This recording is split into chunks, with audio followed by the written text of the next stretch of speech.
കോഴിയിറച്ചി കഴിക്കാമെന്ന് വെച്ചാൽ കോഴിയിറച്ചിയുടെ മായമാണ്. മലയാളികൾക്ക് വിശ്വസിക്കാൻ പറ്റാത്ത മറ്റൊരു കാര്യം, പാലിൽ വരെ മായം ചേർക്കപ്പെടുന്നു.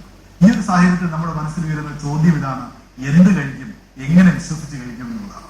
ആ കാര്യം കൂടി ഇവിടെ ചർച്ച ചെയ്യപ്പെടേണ്ടതുണ്ട്. എന്ത് നമ്മൾ കഴിക്കും എന്നൊരു ചോദ്യം. എല്ലാത്തിനും മായം സർവത്ര എന്നാണ്. ഇപ്പോൾ പഴയൊരു ചൊല്ലിനെ നമുക്കൊന്ന് വളച്ചു മാറ്റി പറഞ്ഞു കഴിഞ്ഞാൽ എല്ലാത്തിലും മായമായിരിക്കും. ഒരു രസകരമായ ഒരു സത്യം കൂടെ പറഞ്ഞിട്ടുണ്ട്. രസകരമായ സത്യം, വളരെ പൈശാചികമായ ഒരു സത്യം.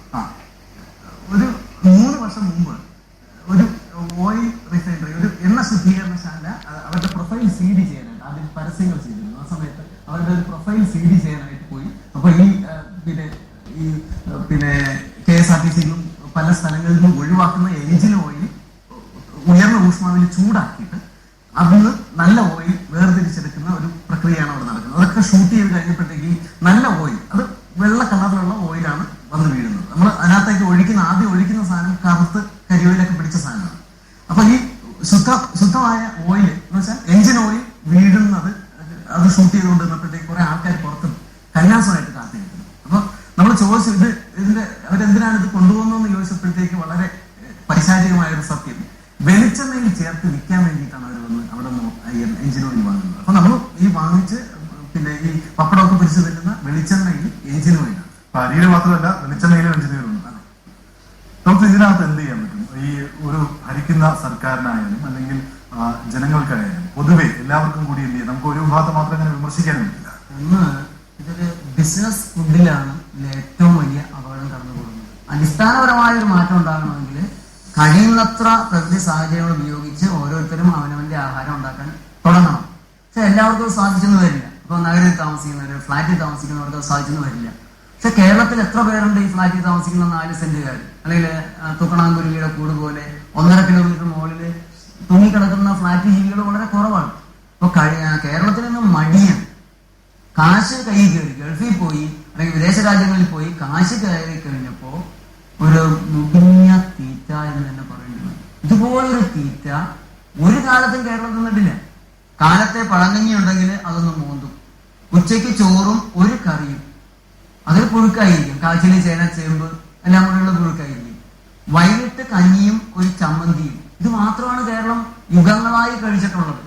അതിൽ നിന്ന് കാശ് കയറി കഴിഞ്ഞപ്പോൾ അതിന്റെ അഹങ്കാരത്തില് ആരോഗ്യം ആഹാരത്തിലാണ് എന്നൊരു തെറ്റിദ്ധാരണയോടെ നമ്മൾ തിന്നാൻ തുടങ്ങി. ആ തിന്നുന്നതിന്റെ കൂട്ടത്തില് ബിസിനസ്സുകാര് അവരുടെ ഓരോരോ സാധനങ്ങൾ നമുക്ക് തരാൻ തുടങ്ങി. അതോടെ നമ്മുടെ നെൽപ്പാടങ്ങൾ മുഴുവൻ നികത്തി നമ്മൾ ബാർ ഹോട്ടലാക്കി, ഹൈവേകളാക്കി. ആ രീതിയിൽ വികസനം നമ്മുടെ ആഹാര രീതികളെ തകിടം മറിച്ചു. 10ാം ക്ലാസ് പാസ്സായി കഴിഞ്ഞാൽ പിന്നെ പശു വളർത്താനോ അല്ലെങ്കിൽ കൃഷി ചെയ്യാനോ പാടില്ല എന്നുള്ള ഒരു പൊങ്ങച്ച ചിന്തയും കൂടെ വന്നപ്പോൾ വളരെ ഭേഷായി.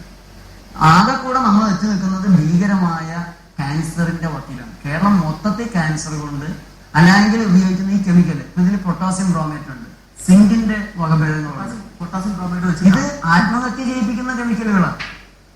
ക്യാൻസർ ഉണ്ടാക്കുക മാത്രമല്ല, മെന്റൽ ഡിപ്രഷൻ, ഹാലുസിനേഷൻ, ആത്മഹത്യയിലേക്ക് സൂയിസൈഡൽ ടെൻഡൻസി ഉണ്ടാക്കുന്ന കെമിക്കൽസ് ആണെന്ന് ബേക്കറിയിലുള്ള. നമ്മൾ ബിസ്ക്കറ്റ് തിന്നു. ശരി, ആ ബിസ്ക്കറ്റിന്റെ ഇൻഗ്രീഡിയൻസ് എന്താണ് എന്നൊന്ന് എടുത്തു നോക്കുക. ചോക്ലേറ്റിന്റെ, മിഠായിയുടെ, ബ്രെഡിന്റെ ഇൻഗ്രീഡിയൻസ് എന്താണെന്ന് നോക്കിക്കഴിഞ്ഞാൽ അതിലെ ആസിഡ് റെഗുലേറ്റർ അമോണിയ പൊതുവെ ഉള്ള ഒരു സാധനമാണ്. Flow treatment agent, dos conditioner, colouring agent, അതും ആർട്ടിഫിഷ്യൽ കളറിംഗ് ഏജന്റ്. അതും കൂടാതെ ആന്റി ഓക്സിഡന്റ് 510. ഇതും കൂടാതെ ഗ്ലൂട്ടൻ എമൽസിഫയർ. ഒരു 8 വിഷങ്ങളെങ്കിലും ചേർത്ത്, ഇത്രയും വിഷങ്ങളെടുത്ത് അമ്മയുടെ കയ്യിൽ കൊടുത്തിട്ട് ചോറി കലക്കി കുട്ടിക്ക് കൊടുക്കാൻ പറഞ്ഞാൽ അമ്മ ചെയ്യില്ല.